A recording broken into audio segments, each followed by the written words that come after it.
Hey, we're going to keep it rolling. Please welcome to the stage your feature for tonight, Tommy Bell.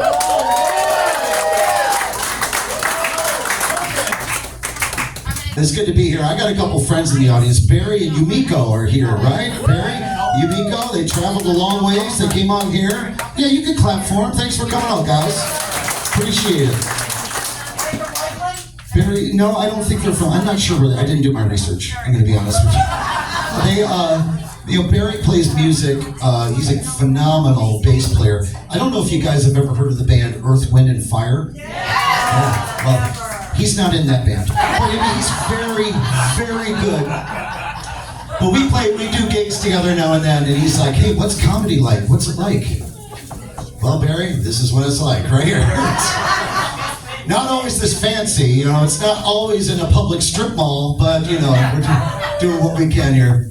It was good to be here. You guys are a great crowd. You came out to laugh. I love that, You have to imagine, like as comics, we have to be careful about what we talk about because people get triggered and all this kind of crap, And I'll give you an example. Recently, I was in a show, and this comic had a joke about Oprah changing the oil in her car while she was eating a ham sandwich. And after the show, this person comes up very disgruntled and goes, that joke about Oprah, that's just wrong. I was like, no, the thing that's wrong is that you think Oprah changes her own oil. That is not the sandwich. It's not the problem. Who in here has the best fake laugh? Who's got a good fake laugh? Anyone? Good fake laugh? Right here? Can I hear it? That's pretty good. Pretty good fake laugh. I got one. All right. Keep that loaded. Keep that loaded. Keep that on standby. I might need it later.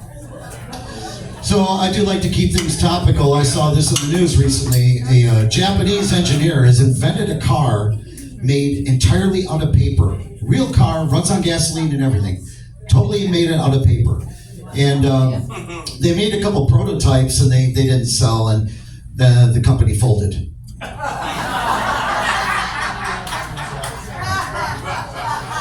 A spokesperson from the company said they were another victim of big origami. So, right, some of these will actually be funny. So you can just, okay, all right. I'll cue you. I'm of the opinion that the world has gone nuts. Has the world lost its mind? Am I the only one that thinks this? Has the world gone crazy? Yeah, good Lord. The other day I went out to get my hair cut. I walked into the place that said, make me look like Elvis Presley. But I couldn't afford it, so they offered me the Elvis Costello. Actually, I couldn't afford that either, so I ended up getting the Rachel Maddow. Hey, how do you think I feel? Guy got done cutting my hair. I said, hey, I asked you for the rockabilly look. You gave me the lesbian look. The guy goes, what do you want for $6? I said, I don't know, but this is the last time I'm getting my hair cut at PetSmart. Scratching them off my list. Done with that place. I don't care how good their treats are. Never going back. I am obsessed about my hair, obviously, but here's the deal. Like recently, it's starting to fall out, like rapidly. You know what I'm talking about. And so I went on the internet to see if there was anything I could do about it. Somehow I stumbled onto a website, top 10 celebrities with fake hair. And number 9 was Chuck Norris. Yeah, I gotta tell you, I was shocked. I had no idea that Chuck Norris was still considered a celebrity. How on earth did that happen? Okay. Wait a minute, what's going on here? Laughter and then sad groans. We like Chuck Norris. All right, sorry about that. He might, sir. All right, so anyways, I do think the world has gone nuts. The other day, in customer service, forget about that. You can't get any good customer service. The other day, I'm in Walmart. The guy ringing up my stuff, he was slow, lazy, dressed like a slob, and it was self-checkout. So really, I think I'm just going to have to get my game together if I'm going to keep working there. Oh yeah, and I do like to keep it topical. I saw this on the news recently. Another female teacher got in trouble for having sex with her students. Boy, I tell you, that is just wrong. As a matter of fact, if it gets any worse, I'm going to have to go back to school. I'm just going to have to maybe just go back for an oral exam. I don't know. Something's got to change. What the hell is going on here? I will turn the stage around. Moving along. Boy, if you've groaned at that, get ready. Buckle up. We've only got an hour left, folks. Work with me. It takes a village. Lived in Key West for a while. I'm not going to say Key West was a gay place to live. But one day I was at the beach. I saw this guy pass out. The lifeguard came over and gave him mouth-to-penis resuscitation. Brought him right back to life. 1 minute he was out cold. The next minute he had a throbbing pulse. It's a Key West miracle. Well, I tell you, that was one dedicated lifeguard, too. I saw him all over the beach that day. He was rescuing people that weren't even in trouble. Just doing the Lord's work in Key West. Fantastic. Let me see. Oh, let me ask you guys something. Anyone here ever had someone approach them at a gas station and try and sell them something? Does this happen in this area? No? Yeah? A couple? Boy, I tell you what, I live in the south side of St. Pete. Hold your applause. And I will tell you something. Late at night, well, let me just tell you what happened. The other night, it's very late, I'm pumping gas, and I hear this voice behind me say, "Hey kid, you want to buy some meat?" And before I turned around, I just said a quick prayer. I said, "Dear God, please let him have pants on." I don't ask for much, Lord. And I turned around, and this guy has converted his Isuzu pickup truck into some sort of homemade do-it-yourself meat wagon. And right away, two things popped into my head. One, why can't this guy just beg for money or sell drugs like a normal person? He's coming at me in the middle of the night with a pork chop. And the second thing that popped into my mind was, maybe I should get some meat. Think about it. It's 3 o'clock in the morning. I'm in a Circle K parking lot. Traditionally, that is when you get your best prices on truck meat. Give it a shot, see what happens. The next thing I know, this guy jumps into the back of his truck. He goes into his sales pitch. He starts pulling steaks out of this giant toolbox. Finally, I had to break the silence. I said, "Hey, where do you get your meat?" And he just looked at me and said, "You sure ask a lot of questions." Then I got the hell out of there. I don't know what it is about the Circle K by my house. I work a lot of late hours. Every time I stop there, someone's trying to sell me something. I presume usually a drug addict. And look, we all have problems. I don't judge anyone. But when a drug addict pretends to be homeless to pull off a scam, that's where I draw the line. All right? The other night, same thing. And at the gas station, this guy walks up to me and he goes, "Hey, you want to buy a power drill?"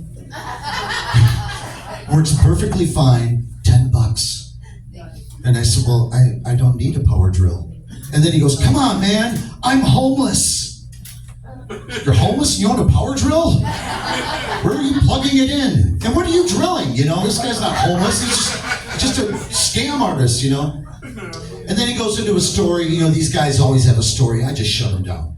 I said, "Listen, pal, if you're hanging out at a Circle K parking lot at 3 o'clock in the morning trying to sell a power drill for $10, you're not without a home. You might be without crystal meth, but you're not without a home. So, scram." I told him to scram. Boy, they get quiet. I had a ceiling fan after that joke. Does everyone here speak English? Just checking. I'll try a couple other things. Oh yeah, I'll tell you about my girlfriend. I met my girlfriend at church. Any church people here?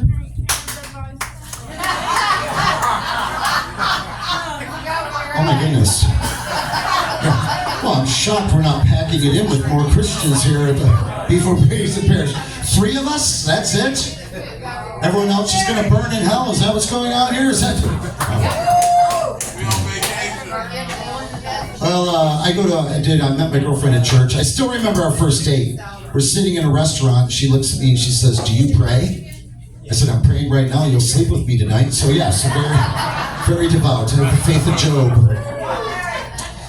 We go to a very open-minded church. Some of the people there think God is a man. Some of the people there think God is a woman. Now, I know the Bible says God's a man, but I also know that women give birth. And if we're all children of God, couldn't that make God a woman, ladies? Maybe? Couple? Okay. It's kind of a tricky question. So I asked my minister, I go, which is it? Is God a man or a woman? My minister looked at me and he said, that's not the way to think about it. The important thing for you to know is that God is all-knowing, God is always right, God is never wrong. Oh, so God's a woman. Okay, thank you. Got that, Reverend Fred. Yes, you can clap at that. It's okay. No one got hurt. It's actually a compliment. Good Lord. Yeah, my girlfriend's an editor. She's a proofreader for magazines and stuff. She's always correcting me on my grammar and my punctuation. Sort of gets on my nerves. The other day I said, I don't even know why you stay with me. She said, I guess it's because I like your dangling participle. I knew the smart joke would work in here. Grammar jokes. That's what we need, people words. Yeah, we do get in arguments now and then, me and my girlfriend. The other day she says to me, she goes, I'm sick and tired of you mansplaining. You're always mansplaining. Everything out of your mouth is mansplaining. And then so I looked at her and I said, well, I'm sorry for mansplaining, but that's no reason to get all vegetated. Again, no one got hurt. Yeah, thank you, sir. Quality jokes. I stand behind all of them. Are the women in charge of the relationships here in Parrish? Yes. No. The single guy in the back? No. I don't know. My girlfriend, definitely in charge of our relationship. Shows up in weird ways. Like the other night, we're at a dinner party, and a friend of hers walks up, looks at me, and then looks at her and goes, so, this is your boyfriend? And my girlfriend goes, yeah, he's a rescue.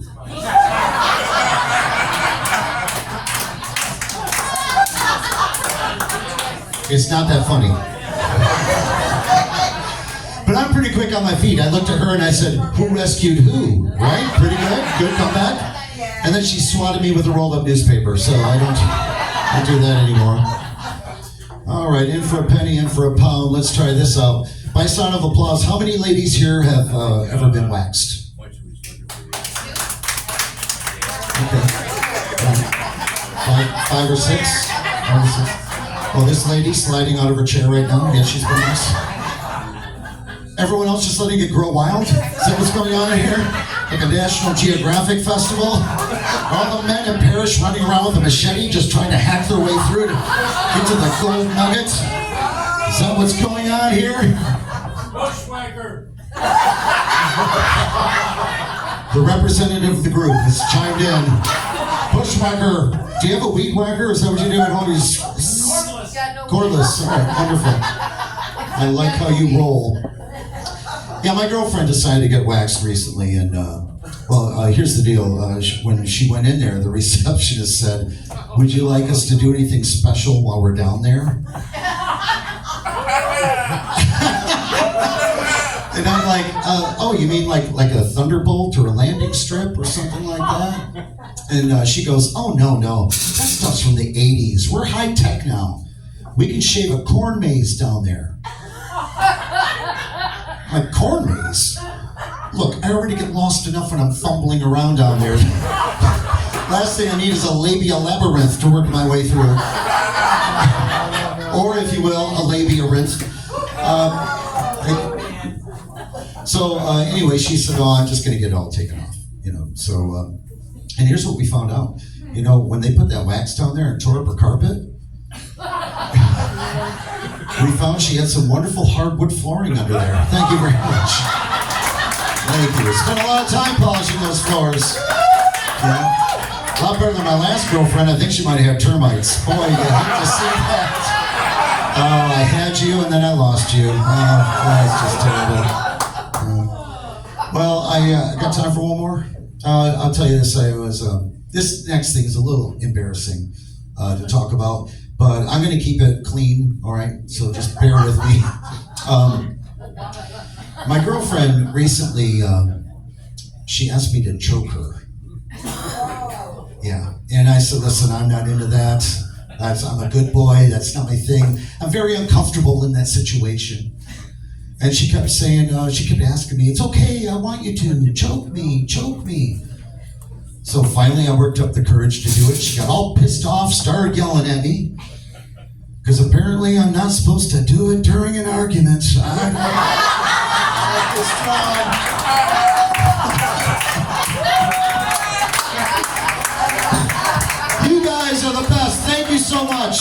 my time. My name's Tommy Bell.